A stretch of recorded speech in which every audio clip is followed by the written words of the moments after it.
Ένα ιδιαίτερο ενδιαφέρον. Συχνά πυκνά κάνουμε αναφορές σε αυτό το γεωπάρκο, στην επισκεψιμότητα αλλά και στο τι παραπέρα προοπτική μπορεί να έχει. Θα συνομιλήσουμε τώρα και έχουμε στη τηλεφωνική μας γραμμή με την κυρία Άννα Μπατζή. Η κυρία Άννα Μπατζή είναι επιστημονική υπεύθυνος, γεωλόγος αυτού του γεωπάρκου της UNESCO Γρεβενών Κοζάνης. Κυρία Μπατζή, καλή σας μέρα από την Ελληνική Ραδιοφωνία. Καλημέρα κύριε Μαυρίδη και σε όλους τους ακροατές σας.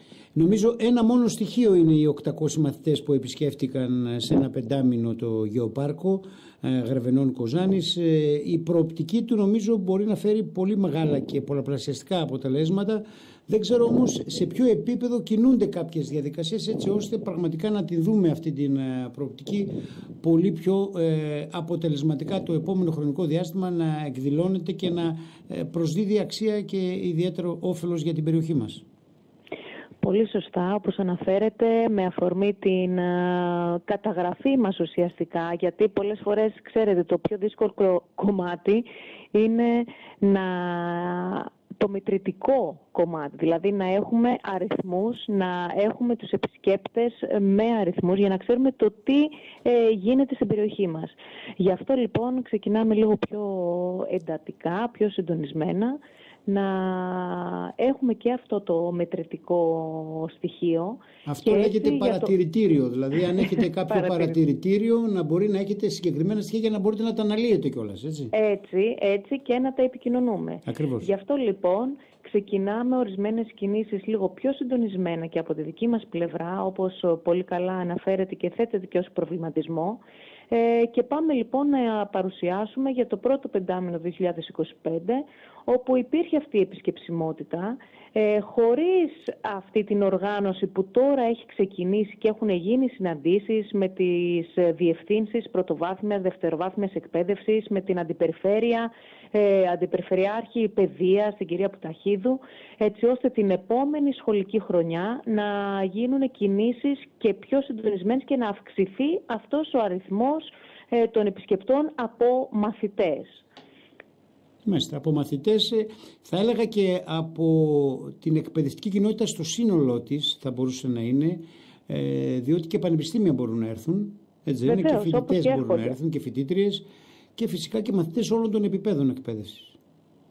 Βεβαίως, και είναι κάτι το οποίο ούτως ή άλλως έχουμε και τη συνεργασία και έρχονται κάθε χρόνο, ειδικά με το Πανεπιστήμιο Πατρών, υπάρχει η συνεργασία αυτή, όπως και με το Αριστοτέλειο Πανεπιστήμιο Θεσσαλονίκης στα τμήματα γεωλογίας. Στο πλαίσιο της φοίτησης ενός γεωλόγου υπάρχει ως υποχρεωτικό μάθημα η άσκηση υπαίθρου. Ασκήσεις υπαίθρου λοιπόν έρχονται και επισκέπτονται, στο πλαίσιο αυτό έρχονται και επισκέπτονται οι μαθητές, οι φοιτητές, το Γεωπάρκο Γρεβενών Κοζάνης, όπου εκεί μιλάμε για ένα και στο ερευνητικό επίπεδο την εξέλιξή μας, αλλά και στο εκπαιδευτικό. Άρα αναφερόμαστε σε όλες τις εκπαιδευτικές βαθμίδες, από τον νηπιαγωγείο μέχρι και τους φοιτητές. Μάλιστα, και το σημαντικό είναι να μπει, όπως λένε στα αθλητικά, στο καλεντάρι, να μπει και στο καλεντάρι το εθνικό πλέον το Γεωπάρκο Γρεβενών Κοζάνης, για να μπορεί πραγματικά να φέρει πολλαπλασιαστικά αποτελέσματα. Για να γίνει κάτι τέτοιο όμως χρειάζεται μια πολύ οργανωμένη δουλειά και να αποτελέσει και μια επιλογή, έτσι, κεντρική επιλογή θα έλεγα. Ωραία, πολύ σωστά το αναφέρετε. Στο εθνικό επίπεδο, όπως λέτε, εγώ θα σας πάω και ακόμη πιο έξω, σε παγκόσμιο και επίπεδο. Σε παγκόσμιο, ναι.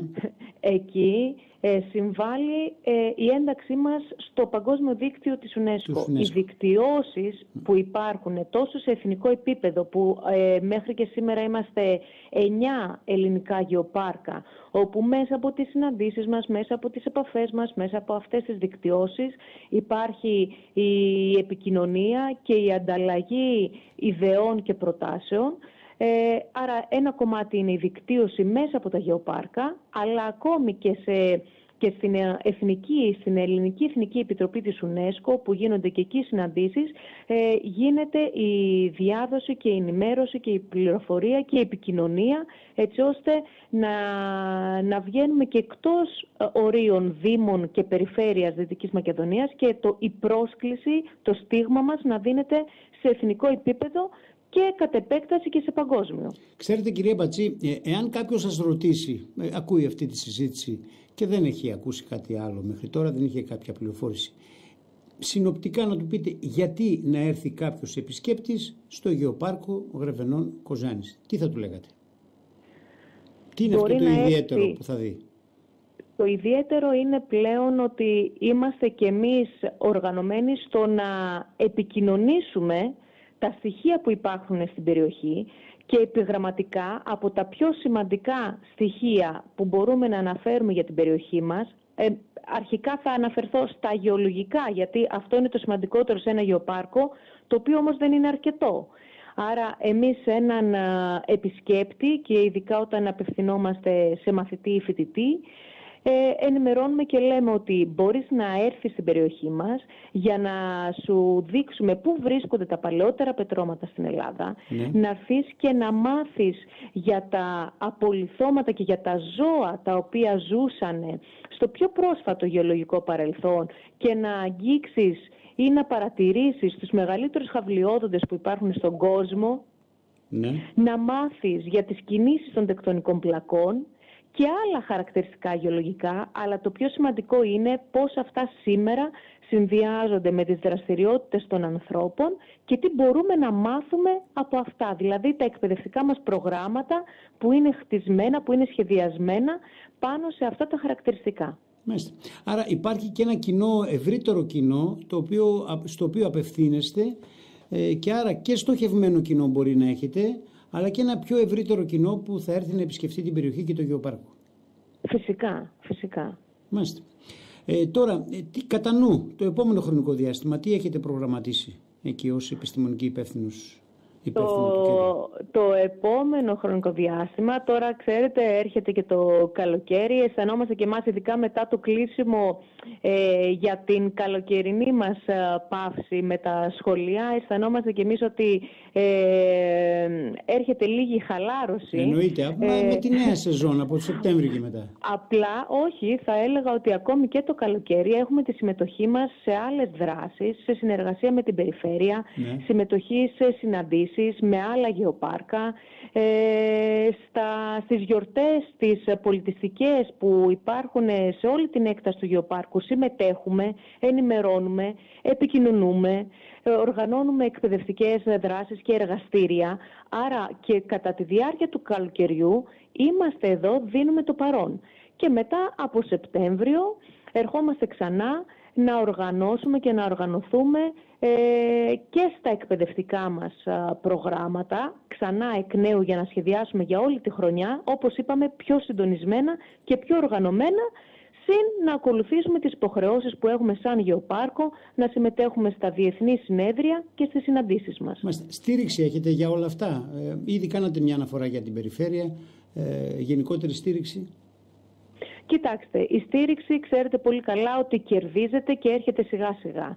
Πλέον είμαστε σε ένα αρκετά καλό στάδιο θα έλεγα, όπου περιμένουμε τις προσκλήσεις της περιφέρειας με την γνωστή πλέον ολοκληρωμένη χωρική επένδυση του Γεωπάρκου Γρεβενών Κοζάνης, όπου μέσα από αυτό το εργαλείο θα υλοποιηθούν αρκετές δράσεις και έργα έτσι ώστε θα έχει όφελος στο Γεωπάρκο.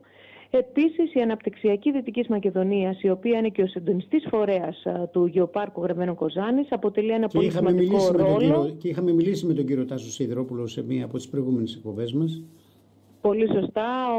Ο κύριος Σιδηρόπουλος μαζί με τον κύριο Πτωχούλη είναι τα δύο στηρίγματά μας στην Αναπτυξιακή Δυτικής Μακεδονίας, οι οποίοι είναι αυτοί που προσπαθούν για το καλύτερο και την έβρεση και οικονομικών πόρων για να λειτουργεί ακόμη πιο σωστά και καλά το όλο αυτό εγχείρημα που λέγεται Γεωπάρκο Γρεβενών Κοζάνης. Μάλιστα.